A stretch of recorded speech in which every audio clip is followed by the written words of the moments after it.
We're going to talk about the law of attraction and repetition and manifesting and making your life better.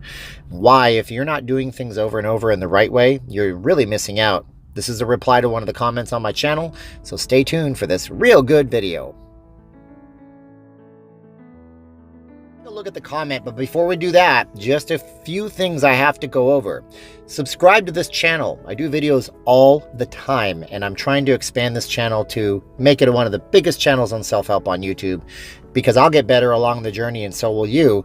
At the same time, hit that little bell, so subscribe and hit the bell. And if you leave me a comment, I'm apt to read them out. I read comments from my previous videos on my next video. So ask me a question, I might make a whole video about it just like this one. Let's take a look at that comment that we got and talk about repetition right now. So comment is, I'm learning now about this law of attraction method, the goal cards, asking if, so questions are, how often should you do this? Are you only supposed to write one card at a time? What do you do next? I'm asking because for some techniques in the law of attraction, repetition is required in order to program your subconscious mind. Thanks for your time. No, thanks for your time, Joy. I appreciate you commenting. So let's talk about that comment. First things first, when it's a goal card, how should you go about it? Well, I would write the goal card one time, keep it in my pocket, and then read it repeatedly. If that means that you need to laminate it so it doesn't get destroyed, that's fine. Or if you want to make a new goal card every day, that's fine too, but you have to give it the same message. It's about repetition. So let's then go on to the bigger picture here, which is why repetition matters. Repetition matters because if you want to get good at anything, you have to get good at it by doing it over and over again.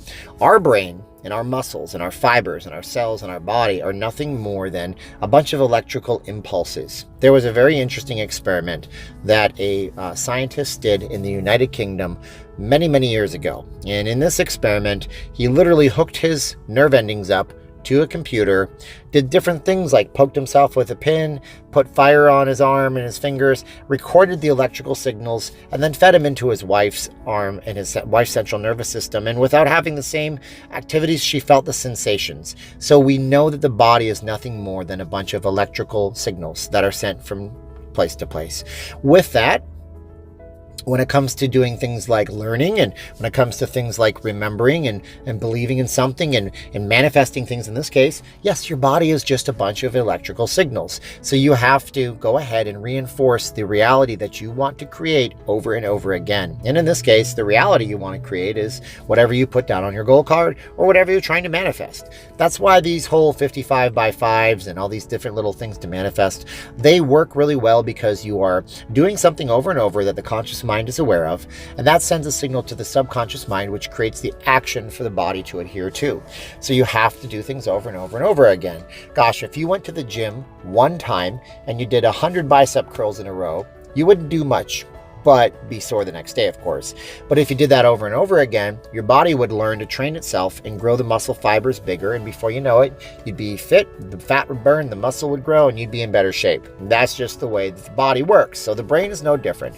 When we do these things, we create different types of sensations and different realities for our subconscious to live in and permeate in, and then we end up doing the actions to create that. If that makes sense to you, then give me a thumbs up. And if you guys want, leave me a comment and I will pick somebody's comment to read on my next video. And if you guys like these videos and you're just browsing through, click on the subscribe button and then let me know what the heck I should do with Instagram. Should I start an Instagram? I have no clue.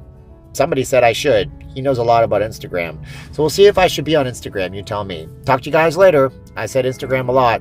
My name's Steven. Bye-bye.